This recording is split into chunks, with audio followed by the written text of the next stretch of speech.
하나님께서 가나안에 살던 야곱의 가족 70인에게 애굽으로 내려보내셔서 430년 후에는 그 이스라엘 백성이 200만 정도가 됩니다.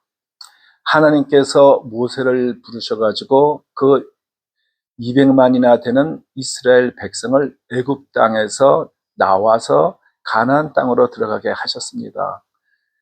모세가 이제 요단강 건너서 가나안 땅에 들어가기 직전에 모세는 이제 늙어서 죽게 되고, 여호수아가 그 뒤를 이어서 이스라엘 백성을 인도해서 가나안 땅에 들어가서 그 가나안 백성들을 다 쳐부시고 이스라엘 백성이 자리를 잡게 되는데, 그 가나안 땅에는 아직 쳐부시지 못한 그 원주민들이 많이 남아있고, 그들이 또 이스라엘 백성들을 괴롭히게 되고, 그 중에서 블레셋 사람은 그때부터 3,500년이 지난 지금까지도 이스라엘 백성과 싸우고 있습니다. 우리가 중동에서 전쟁 뉴스를 들으면 이스라엘과 블레셋이, 팔레스타인이 싸웠다. 그 팔레스타인이 바로 블레셋입니다. 그러니까 우리가 성경에서 블레셋 그냥 그런 줄 알고 있지만, 우리가 직접 역사에 유대인과 계속 싸우고 있는 그 사람들이 팔레스타인, 그 사람들이 블레셋 사람입니다. 이 모세 다음에, 여호수아 다음에는 특별한 지도자가 없었어요. 이스라엘 그 백성들이 다 그 땅에 흩어져 가지고 하나님을 섬기며 사는데, 사람들이 평안하면은 죄를 짓게 됩니다. 죄를 짓고 나면은 하나님께서 이방인들을 통하여서 이스라엘 백성을 지배하고 괴롭게 하면은, 이스라엘 백성이 못 견뎌서 살려주세요 하고 하나님께 부르짖으면 하나님께서 사사라고 하는 그런 사람을 하나씩 부르셔가지고 이스라엘 백성을 해방을 시키면은, 또 평안하다 보면은 죄를 짓고, 또 그래서 하나님께 부르짖으면 또 다른 사사를 불러서 이스라엘 백성을 해방을 시키면은, 그 다음에 또 평안하다 보면 또 죄를 짓고, 패턴이 똑같이 그렇게 쭉 지내는 기간이 있었습니다. 그리고 마지막 사사가 사무엘이라고 할 수 있는데, 사무엘은 백성들이 원해가지고 하나님께서 허락하셔서 왕을 뽑았습니다. 그래서 그 다음부터는 이스라엘에 이제 왕들이 있어서 다스리다가, 그러다가 그 바벨론에 잡혀갔고, 그 다음에 와서 이제 그렇게 저렇게 지내고 이방 사람이 다스리고 하는 중에 예수님께서 또 오셔가지고 우리 인류를 구원하시기 위해서 대속하셨고, 우리도 하나님의 자녀가 믿는다고 했지만 그 사사 때의 패턴이 지금도 국가적으로나 개인적으로나 똑같이 반복되는 경우가 많습니다. 우리가 하나님께서 복을 내려서서 편안해지면 배가 부르니까 죄를 짓고, 그래서 일들이 안 돼서 힘들어서 하나님께 기도하면은 하나님께서 다시 회복시켜 주시면 또 평안해서 죄를 짓고 하는 것이 개인적으로나 국가적으로나 지금까지 많이 반복이 되고 있었어요. 오늘 말씀드릴 것은 그 중에 이제 한 사사의 얘기입니다. 성경의 사사기에 보면은 사사 12명이 나오는데, 그 중에서 별 이름이 없이 이런 사사가 있었다 하고 지나가는 경우에, 이사갈 사람, 도도란 사람이 23년 다스리고, 그 다음에 또 길르앗 사람 야일이라는 사람이 22년을 다스렸습니다. 그러면 우리가 이스라엘의 12지파 알겠는데, 이사갈은 들어봤는데 길르앗이 누구냐? 야곱의 12아들 중에 길르앗인 사람이 없었고 그런 족속이 없는데, 이런 의문이 드실 거예요. 길르앗은 누구냐 하면은, 요셉의 첫째 아들 므낫세가 땅을 받았는데 제일 넓은 땅을 받았어요. 요단강의 서편에도 큰 땅이 있었고 요단강 동편에도 큰 땅이 있었는데, 그 요단강 동편에 길르앗이 있었습니다. 그러니까 족속으로 말하면 므낫세 족속이 되겠습니다. 이제 오늘 말씀드릴 사람은 입다란 사사에 대해서 말씀드릴 건데, 그 길르앗 사람 야일이 22년 동안 지나고 나서 또 범죄를 하니까 하나님께서 암몬 족속이 예, 이스라엘 자손들 이제 괴롭히게 됐어요. 암몬 족속은 누구냐 하면은 아브라함의 조카 그 롯이 하나님께서 그 소돔을 멸하실 때 거기서 탈출하다가 롯의 아내는 하나님의 말씀대로 뒤를 돌아보지 말라고 했는데 돌아봐서 소금 기둥이 됐어요. 그래서 롯이 그 자기 두 딸하고 같이 산에 가서 사는데 딸들이 우리가 이제 남자를 만날 만한 사람도 없고 그러니까 아버지에게 술 먹여가지고 자손을 전하자 해서 그 첫째 딸이 낳은 자손이 모압 족속이고 둘째 딸이 낳은 그 아들로 인해서 전해진 자손이 암몬 족속입니다. 그래서 오늘은 암몬 족속의 이스라엘을 갖다 괴롭히는 그때의 얘기입니다. 이 길르앗은 누구냐면 길르앗의 그 지명 이름, 그 지방에 길르앗이라는 사람이 기생한테서 아이를 낳았어요. 그 아이의 이름이 입다인데 상당히 큰 용사, 그러니까 아주 장대하고 이렇게 싸움을 잘하는 그러는 사람이었어요. 그리고 자기 아내한테서 아들들을 낳았는데 자기 아내의 아들들이 쭉 자라니까 길르앗한테 뭐라고 했냐면은 너는 우리 식구가 아니니까 저 우리 아버지의 기업을 잊지 못하리라 떠나라 그런 거예요.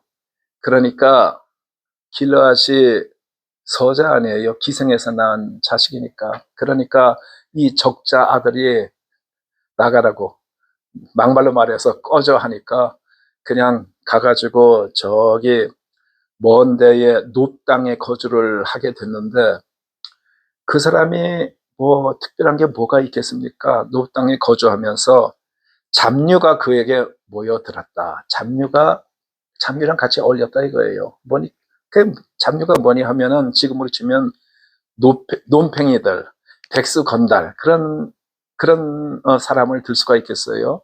그러니까 이 뭐 입다가 뭐 자기가 재산이 있었겠어요? 아니 무슨 지위가 있겠어요? 별로 하는 게 없으니까 같이 어울리는 사람들도 일거리 없어서 이렇게 빈둥빈둥 되는 건데 사실 그 당시는 지금 백수건달보다도 조금 핑계대기가 더 힘든 게 왜 농사 안 지었느냐 이런 말 듣기가 쉬워요. 요새는 나 땅 없어서 못 지었다 그럴 수도 있는데 그랬는데 문제는 암몬 자손들이 이스라엘을 갖다가 이제 전쟁하고 치려고 하고 뭐 이러니까 이 길앗 땅의 장로들이 입다한테 간 거예요. 왜 갔냐면 입다가 이 용사니까 자기네들이 싸우기에는 여러 가지로 좀 부족하고 겁도 많고 해서 입다한테 가가지고 야 우리 같이 싸우자 했더니 입다가 당연히 할 말이 있죠. 입다가 뭐라 그러냐 하면은 전에는 내 아버지 집에서 쫓아내더니 이제는 니네가 필요하니까 도와달라고 하느냐 그렇게 말한 게 당연히 그 말이 나오겠죠. 그랬더니 길앗 장로들이 입다한테 뭐라고 했냐면 네가 우리를 도와서 암몬 자손과 싸우면은 우리의 머리가 될 거다. 입다가 정말 진짜로 그럴 것이냐 했더니 하나님께서 다 증인이시고 우리 약속 지키겠다. 그랬더니 입다가 길르앗 장로들하고 이제 함께 가요. 함께 갔더니 백성이 벌써 오니까 자기들의 머리와 장관을 삼은지라. 그러니까 그때는 뭐 왕이 이제 뭐 꼭 그렇게 지금의 그 후에 왕과 같이 그렇게 뭐 크고 제도가 잘 되지 않은 때니까 뭐 그냥 쉽게 말해서 왕이라고 할 수도 있겠지만 여기에서 성경에서는 그 사람들의 머리 장관을 삼았다 그런 이제 표현으로 나와요. 그런데 있다가 이렇게 건달 패고 무식한 줄 알았더니 있다가 미스바에서 여호와 앞에 아뢰니라 기도를 했다는 얘기예요. 그러니까 있다가 신앙이 있었다는 얘기예요. 하나님께 기도를 하고 나서 그 다음 있다가 암몬 자손에게 왕에게 사자를 보냈다 이거예요. 그러니까 뭐 여기 듣는 분 대개 다 아시겠죠. 사자 하면은 우리가 보통 쓰는 말 사신, 메신저를 보냈다 이건데 그 어린애들이 이런 말을 들으면 사자하면 와웅 하는 라이언을 생각하는데 그 라이언이 아니고 사신을 보냈다 이 얘기예요. 사신을 보내가지고 모압 왕에게 왜 우리를 치러 왔느냐, 왜 전쟁을 하려고 하느냐. 그러니까 있다가 그렇게 무식한 게 아니고 기도할 줄도 알고 그리고 논리적으로 이렇게 왜 싸우려고 하는지 그 이유나 물어보자. 그래가지고 물어봤어요. 그랬더니 암몬 왕이 사신을 통해서 하는 말이 이스라엘 백성이 애굽 땅에서 올라올 때에 아르논에서부터 야복과 요단까지 내 땅을 점령했기 때문이니, 이제 그것이 다 지명 이름이에요. 자기 땅을 점령했으니까 이제 그것을 평화롭게 돌려달라. 네 땅 우리가 가져갔으니까 우리 평화롭게 돌려달라. 싸우기 전에. 이제 그러니까 겁주는 거죠. 매 맞고 줄래? 안 맞고 그것을 줄래? 그 얘기예요. 한마디로 말 안 들으면 이제 치겠다는 얘기예요. 그랬더니 이따가 설명을 했어요. 그건 너희 땅 아니었는데? 그 얘기 이제 설명을 한 거예요. 왜 그러냐면은 모세가 애굽에서 나올 때 하나님께서 모세에게 말씀하셔서 하신 말씀이 에돔 땅은 너희한테 준 것이 아니다. 그것은 야곱의 쌍둥이 형인 에서에게 준 것, 에서의 자손이 에돔을 이제 이루고 살았어요. 그러니까 에서에게 준 땅이니까 너희들은 그들과 싸우지 말라. 그래서 이스라엘 백성이 에돔 땅을 지나가야겠는데 우리가 너희 땅 지나만 갈게. 우리가 필요한 거는 우리가 다 돈 주고 살게. 하나도 뺏는 거 아니고 돈 주고 샀겠는데 에돔이 안 돼. 못 지나가 해가지고 그 옆으로 갔어요. 그리고 모압과도 싸우지 말라고 하나님께서 하셨어요. 왜냐하면 모압은 롯에게 준 것이다. 롯의 첫째 딸의 자손이니까. 그리고 암몬하고도 싸우지 말라고 했어요. 그것은 롯에게 준 것이다. 롯의 둘째 딸의 그 자손이니까. 그래서 이스라엘 백성이 에돔에게 지나갈 때도 안 돼. 그래가지고 옆으로 돌아갔어요. 모압 땅으로 갈 때도 우리가 너희가 아무것도 해치지 아니하고 우리가 필요한 거 있으면 다 돈 주고 사서 갈게. 통금 안 하게 되니까 그 모압도 안 돼 해가지고 그 다 지나서 그 동편으로 해가지고 지나갔어요. 그랬는데 헤스본 왕 시혼한테도 우리 지나가겠다 했더니 그냥 안 돼 정도가 아니고 안 돼 그러면서 싸울 결전 준비를 하고 딱 싸우는 태세로 나왔어요. 근데 하나님께서 그 헤스본은 치지 말라고 말씀을 안 하셨어요. 그 사람들은 이 가나안 아모리 족속들이 힘이 강해가지고 요단 동편에서 와서 세운 나라인데 우리가 지나가게 하는데 안 돼 하고 싸우자고 하니까 싸움이 붙은 건데 하나님께서 이스라엘 백성이 이기게 하셔가지고 그 사람들을 점령을 시키고 그 나라를 점령을 한 거예요. 지금 여기 말하는 그 암몬의 왕의 시비 거는 땅이 바로 그 땅이었던 거예요. 암몬의 땅이 아니고 헤스본 땅인데 지금 이 사람들은 생트집을 잡는 거예요. 그거 우리 땅이니까 도로 내놔라.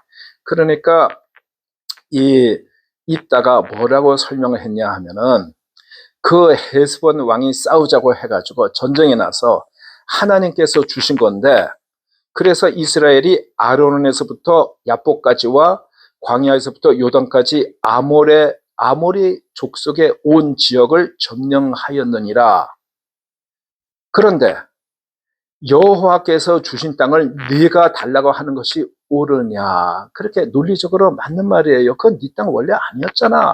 그러면서 또 계속하는 말이 이스라엘이 헤스본과 아르논 강가에 있는 모든 성읍에 거주한 지 300년이거늘. 그러니까 그 모세 때에 그 애굽을 떠나서 이 땅을 점령해서 살은 지가 300년. 그러니까 그 후에 300년 동안 여기 살았는데 그동안에 너희가 어찌하여 도로 찾지 아니하였느냐. 달라는 얘기도 안 했잖아요.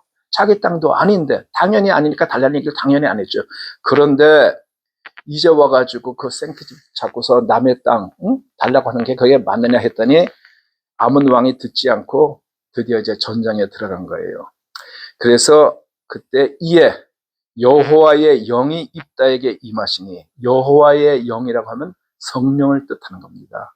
하나님의 영, 성령께서 임하셨더니 입다가 담대해져 가지고 이제 전쟁에 나가면서 하나님께 기도를 드렸어요. 여호와께 뭐라고 기도를 드렸냐면은 여호와께 소원이란 건 약속입니다. 소원하여 이르되 주께서 과연 암몬 자손을 내 손에 넘겨주시면 내가 암몬 자손에게 평안히 돌아올 때에, 그러니까 내가 승리하고 돌아올 때에 누구든지 내 집 문에서 나와서 나를 영접하는 그는 여호와께 돌릴 것이니 내가 그를 번제물로 드리겠나이다 하니라. 이 서원은 참 잘못된 거예요. 왜 잘못됐냐 하면은 나를 영접하는 그가 뭐 다른 동물이나 뭐나 그런 것만 문제가 없겠지만 그게 사람이면은 사람을 번제로 드린다는 하나님의 뜻이 절대 아니에요. 하나님께서는 사람을 번제로 드리라고 하신 적이 한 번도 없습니다. 하나님의 뜻이 아닙니다. 그런데 이방 종교에서는 사람을 번제로, 사람을 제사대로 드리는 경우가 굉장히 많아요. 왜 그러냐면 그거는 사탄에게 속한 것이기 때문에 그래요. 사탄은 사람을 죽여서 바치라는 것을 사람을 마음을 조정하고 원해서 그렇게 만들지만 하나님께서 이방 종교 중에서도 제일 싫어하던 게 모압의 그모스신, 또 암몬 자손도 그 비슷하게 무슨 일을 했냐면은 어린 애들을 죽여서 자기의 신에게 제사를 한 거예요. 애를 죽여서. 그러면 그 애는 어떤 애냐 하면은 그런 종교, 가나안 종교 중에서 왜 이스라엘 백성들이 그렇게 쉽게 많이 넣었냐 하면은 성적으로 타락한 거예요. 그룹 섹스를 해가지고 이 남자 저 여자 만나서 그 애는 엄마는 알지만 아빠는 누군지 모르는 거예요. 그러니까 그만큼 애착이 적겠죠. 그런데 그 애를 갖다가 자기 신한테 제사를 드리자고 하는데 그 제사를 드린 이유는 풍요, 우리가 풍년이 되고 잘 되고 자기의 안녕을 위해서 애를 잡아 죽이는 거예요. 하나님께서는 모든 사람을 사랑하십니다. 어떠한 사람도 희생하는 걸 원치 않으세요. 하나님께서 허락하신 사람 제사 희생은 이 세상 처음부터 세상 끝날 때까지 단 한 사람, 누구냐 하면은 사람이 죄를 지어서 다 죽게 되었지만 그 사람의 죄값을 갚기 위해서 오신 사람의 모습으로 오신 하나님, 예수님을 말씀하신 겁니다. 예수님 한 명만 제물로 드렸지 그 외에는 아무도 원치 않으시고 의미도 없습니다. 죄인 하나 더 죽는다고 해서 달라진 거 하나도 없어요. 예수님께서는 사람이 죽어야 할 것 대신 돌아가셨기 때문에 이 세상 모든 사람이 그 단번에 한 번의 제사로 인해서 다 구원을 받습니다. 그냥이 아니고 예수님이 우리 대신 죄송하셨다는 것을 믿는 사람은 다 구원을 받습니다. 믿지 않은 사람은 원죄 때문에 구원을 받지 못하고 또 기회가 주어진 거, 예수를 믿으라고 했는데 그것을 믿지 않았기 때문에 구원을 못 받는 겁니다.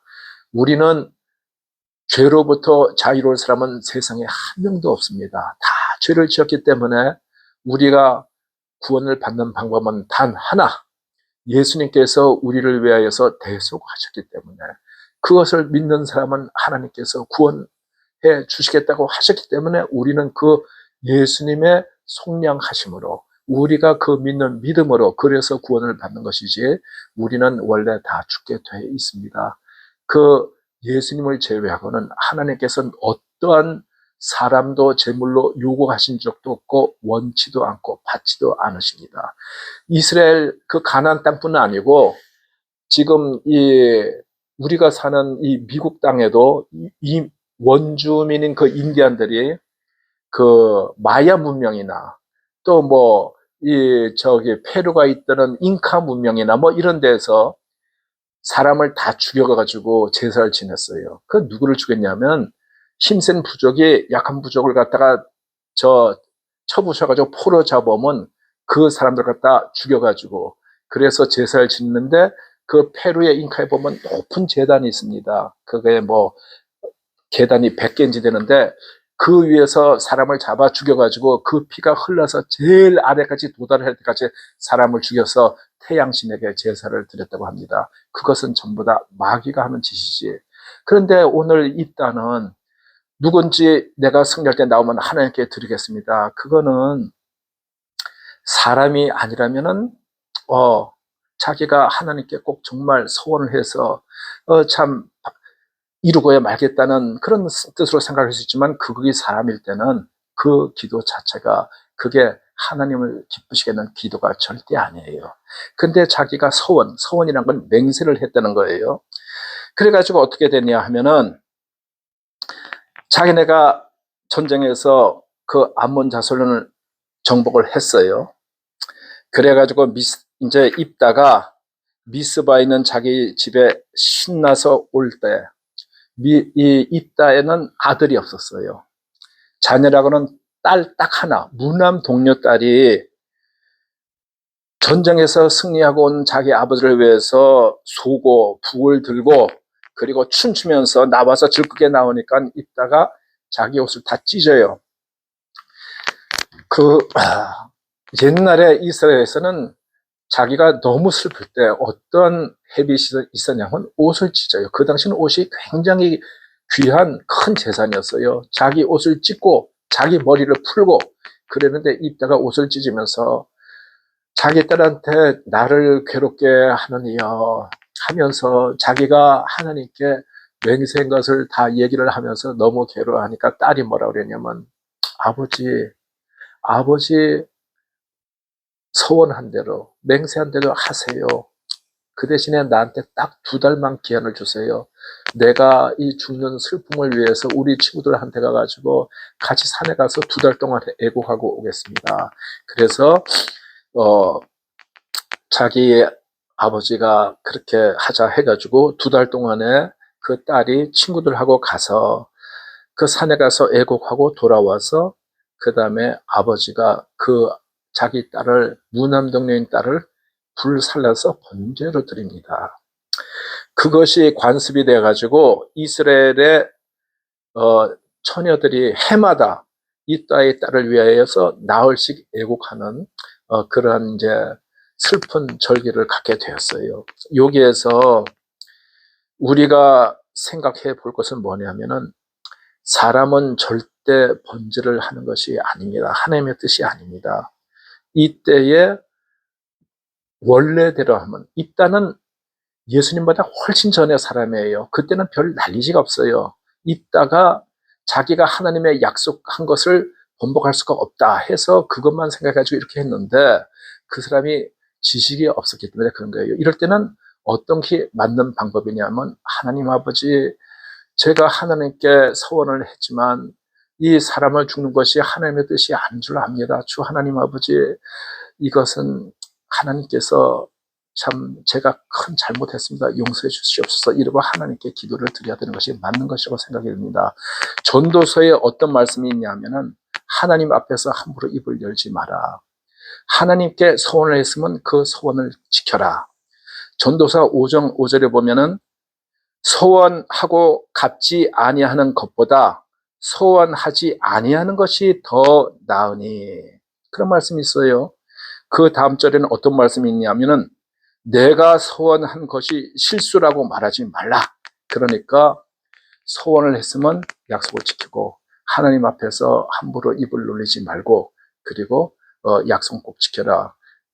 그랬지만 그렇다 하더라도 사람을 죽이는 것은 하나님의 뜻이 아니기 때문에 이거는 하나님께 참 회개를 하고, 제가 잘못했습니다면 하나님께서 그건 다 용서해 주시라고 저는 그렇게 생각이 듭니다.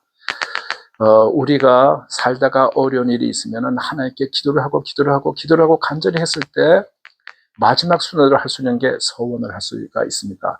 예를 들면은, 내가 암에 걸려가지고 치료를 받는데 도저히 가망이 없다, 이럴 때 이런 기도도 할 수가 있을 거예요. 하나님 아버지, 이 암을 고쳐주시면 내가 갈 수 없는 북한 땅에 가서 전도를 하다가 어차피 죽을 몸, 거기 가서 죽겠습니다. 거기 가서 하나님 말씀 전하다가 가겠습니다. 그러면은 불치의 병이 날 수도 있는 거예요. 그럴 때 서원할 수가 있겠죠. 그런데 웬만해서 보통 거 가지고 내가 지키지 않을 거면 서원을 하지 말라. 이것이 전도에서 말씀하신 하나님의 말씀입니다. 그래서 저는 여러분들이 웬만하면은 자신 없으면은 어차피 확신이 없으면 소원 기도, 그냥 기도 열심히 하시는 건 좋은데 소원 기도는 함부로 하는 것이 아니지만, 그러나 불가능한 일에서 이거 아니면은 안 되겠다 할 때는 만약에 소원 기도를 했다. 소원 기도하면 그냥 기도하는 것보다는 훨씬 더 생명을 걸고 하는 그런 정도이기 때문에 굉장히 하나님께 아주 호소력이 있습니다. 하나님께서 이루어 주셨다면 그것을 반드시 지켜야 될 줄 압니다. 감사합니다.